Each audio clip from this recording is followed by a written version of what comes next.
friends, this is Bani. Welcome to my channel. বন্ধুরা, এরকম কখনো তোমাদের সাথে হয়েছে যে তোমাদের ঘর একদম নোংরা হয়ে পড়ে আছে, অথবা পরীক্ষার আগে 10-15 দিন একদমই সময় পাচ্ছ না ঘর গোছানোর, আর তারপরে পরীক্ষার পরে দেখছো ঘর দুয়ার একদম নোংরা হয়ে পড়ে আছে। তো সেই সমস্ত ক্ষেত্রে ইংরেজিতে যদি তোমাদের ট্রান্সলেট করতে হয় তো কিভাবে করবে? ধরো তোমাকে বলতে হবে ঘরে প্রচণ্ড ঝুল পড়ে গেছে, তো সেটা কি করে বলবে? অথবা জামা কাপড়গুলো চারিদিকে ছড়িয়ে আছে, অথবা ঘরটা কি নোংরা, এই কথাগুলো কিভাবে বলবে? চিন্তা করো না, আজ আমি নিয়ে এসেছি সেই সমস্ত সেন্টেন্স যেগুলো আমাদের ঘর নোংরা হয়ে গেলে আমরা ব্যবহার করি। তো আর দেরি না করেই চলো শুরু করি আজকের ভিডিও। তার আগে আমি তোমাদেরকে মনে করিয়ে দিই, যারা এখনো আমার চ্যানেলকে সাবস্ক্রাইব করনি তারা আমার চ্যানেলকে সাবস্ক্রাইব করে দাও, তাহলে প্রতিদিন এরকম নতুন নতুন বিষয়ের উপরে ভিডিও বানালে তোমাদের কাছে সেই নোটিফিকেশন পৌঁছে যাবে। So without further ado, let's get started. ঘরটা কি নোংরা? The room is messy. The room is messy. জামা কাপড় সারা মেঝের মধ্যে ছড়িয়ে আছে। There are clothes strewn all over the floor. There are clothes strewn all over the floor. জামা কাপড়গুলো সুন্দর করে ভাঁজ করে আলমারিতে রাখো। Fold the clothes neatly and set them in the closet. Fold the clothes neatly and set them in the closet. এখন আমি আমার ঘর পরিষ্কার করছি। Now I'm cleaning up my room. Now I'm cleaning up my room. তোমরা কি জানো ঝাঁটাকে আমরা ইংরেজিতে কি বলি? অর্থাৎ ঝাড়ুকে ইংরেজিতে কি বলা হয়? ঝাড়ুকে আমরা ইংরেজিতে বলি ব্রুম। যদি আমাদের বলতে হয় মেঝেটা ঝাড় দাও, তো সেটাকে আমরা ইংরেজিতে কি করে বলবো? Sweep the floor. Sweep the floor. আবর্জনা ফেলো না। Don't litter. Don't litter. ধরো একটা বিস্কিট খেয়ে কোনো বাচ্চা মেঝের মধ্যে প্যাকেটটা ফেলে রাখলো, অথবা কোনো বাচ্চা কাগজ কেটে কাগজটাকে মেঝের মধ্যে ফেলে রাখলো, তো এই ধরনের জিনিসকে আমরা লিটার বলে থাকি, অর্থাৎ আবর্জনা বলে থাকি। তাহলে তুমি কাউকে বলবে তোমার ঘরের কাজ জানা উচিত, তো সেটা ইংরেজিতে কি করে বলবে? You should know how to do household chores. You should know how to do household chores. আমাদের প্রায় সবার ঘরে একটু একটু ঝুল পড়ে থাকে, তো এটাকে আমরা ইংরেজিতে কিভাবে বলবো? ঝুলকে আমরা ইংরেজিতে কবওয়েব বলে থাকি, অথবা স্পাইডার ওয়েব বলে থাকি। তো যদি আমার বলতে হয় ঝুলটা ঝাড়ো, তো এটাকে আমরা ইংরেজিতে কি করে বলবো? Remove the spider web. Remove the spider web. ঘর মোছাকে আমরা বলে থাকি মপ, অর্থাৎ ঘরের মেঝেকে মোছাকে আমরা বলে থাকি মপ। আচ্ছা, ঘর মোছার যে কাপড়টা থাকে ওটাকে আমরা কি বলবো? ওটাকে আমরা বলবো ড্যাম্প ক্লথ অথবা ড্যাম্প রাগ। তো যদি আমার বলতে হয় যে ঘর মোছা কাপড়টা দিয়ে ঘরের মেঝেটাকে মুছে ফেলো, তো কিভাবে বলবো? Mop the floor with the damp cloth.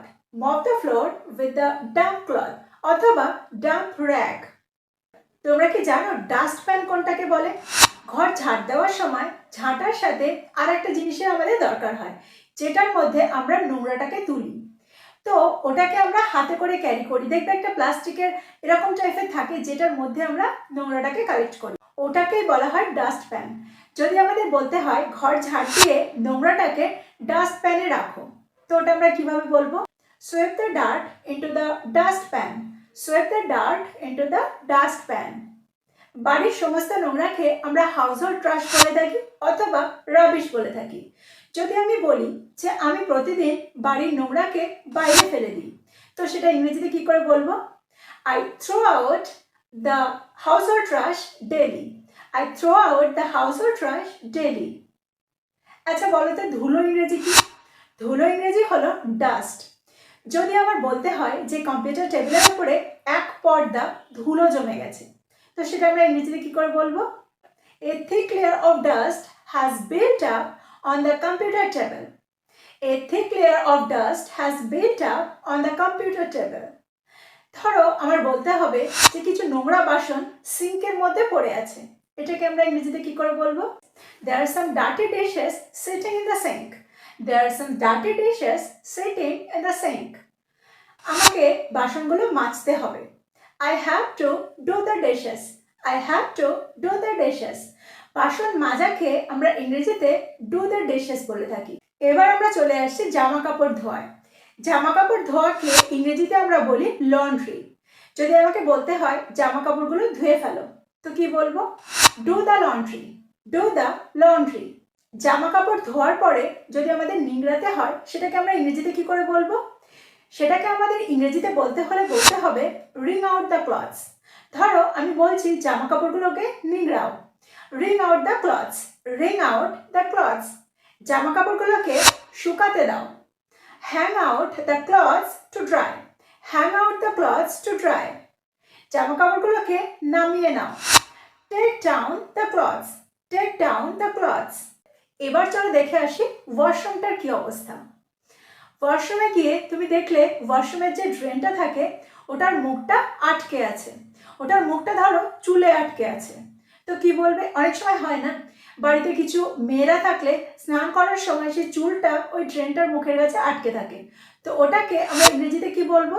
The drain is clogged with hair, the drain is clogged with hair. এটাকে ছাড়িয়ে দাও, অর্থাৎ মুখটার থেকে চুলগুলোকে সরিয়ে দিয়ে ওটাকে ছাড়িয়ে দাও। তো ওটাকে আমরা ইংরেজিতে কি বলবো? আনক্লগ দ্য ড্রেন, আনক্লগ দ্য ড্রেন। বন্ধুরা চলো ফটাফট আমরা একবার দেখি যে আমরা ঠিক কি কি শিখলাম। ঘর ঝাড় দেওয়া, অর্থাৎ মেঝে ঝাড় দেওয়াকে আমরা ইংরেজিতে কি বলি? Sweep the floor, sweep the floor. আমরা মেঝেটাকে মোছাকে আমরা কি বলবো? Mop the floor, mop the floor. ঘরের ঝুল ছাড়াকে আমরা কি বলবো? Remove the spider web, remove the spider web. ঘরের যে নোংরা আবর্জনাগুলো হয়, যেগুলোকে আমাদের প্রতিদিন ফেলতে হয়, সেগুলোকে আমরা কি বলি? ট্রাশ অথবা রাবিশ। কোনো কিছুর উপর যখন ধুলো জমে যায় ওটাকে আমরা বলে থাকি ডাস্ট। যখন আমাদের বাসন মাজতে হয় তখন আমরা বলবো ডু দ্য ডিশেস অথবা ওয়াশ দ্য ডিশেস। জামা কাপড় ধো, এটাকে আমরা কি বলবো? Do the laundry, do the laundry. জামা কাপড় শুকাতে দাও, ওটাকে আমরা কি বলবো? হ্যাং আউট দ্য ক্লথস অথবা hang out the laundry to dry, hang out the laundry to dry. জামা কাপড় নিগড়াও, শুকাতে দেওয়ার আগে আমরা নিগড়াই। তো ওটাকে আমরা কি বলবো? Ring out the clothes, wring out the clothes. তারপরে আমরা শিখলাম ড্রেনের মুখে যখন কিছু আটকে যায় ওটাকে আমরা বলি ক্লগ। তো ওটাকে ছাড়িয়ে দেওয়া, ওটাকে আমরা বলবো আনক্লগ। এই পর্যন্ত তোমাদের সবার ক্লিয়ার? এবার দেখি পরেরটা। তোমরা একটা জিনিস লক্ষ্য করেছো? যখন আয়নার ওপরে অথবা কোনো কাচের ওপরে কেউ হাত দেয় তখন সেখানে একটা দাগ পড়ে যায়।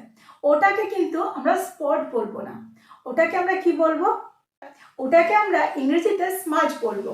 ধরো আমাকে বলতে হবে আয়নার উপরে কিছু দাগ পড়ে গেছে, তো ওটাকে আমরা কিভাবে বলবো? দেয়ার আর সাম স্মাচেস অন দ্য মিরার্স অথবা দেয়ার আর স্মাচেস অন দ্য মিরার। তোমরা কখনো দেখেছো ফ্রিজের মধ্যে যখন খাবার রাখা হয় আর সেটাকে দীর্ঘদিন খাওয়া হয় না, তো ওর ওপরে একটা ছত্রাক টাইপের পড়ে যায়। তো ওটাকে আমরা ইংরেজিতে কি বলবো? ওই খাবারটাকে আমরা কি বলি? ওটাকে আমরা বলি মল্ডি ফুড, মল্ডি ফুড। যদি আমাদের বলতে হয় ফ্রিজের মধ্যে মল্ডি ফুড আছে বা ফ্রিজের মধ্যে খারাপ হয়ে যাওয়া খাবার আছে, তো কিভাবে বলবো? There is mouldy food in the refrigerator, there is mouldy food in the refrigerator. এবার আমার ঘর একদম পরিষ্কার পরিচ্ছন্ন হয়ে গেছে। Now my room is spick and span, now my room is spick and span. Video ভালো লাগলে লাইক করতে ভুলে যেও না, আর কমেন্ট করে আমাকে জানাও তোমাদের ঠিক কী কী বিষয়ের উপরে ভিডিও চাই। So this is all about today. I will be back with another video. Till then, take care. Thank you for watching this video. Bye bye.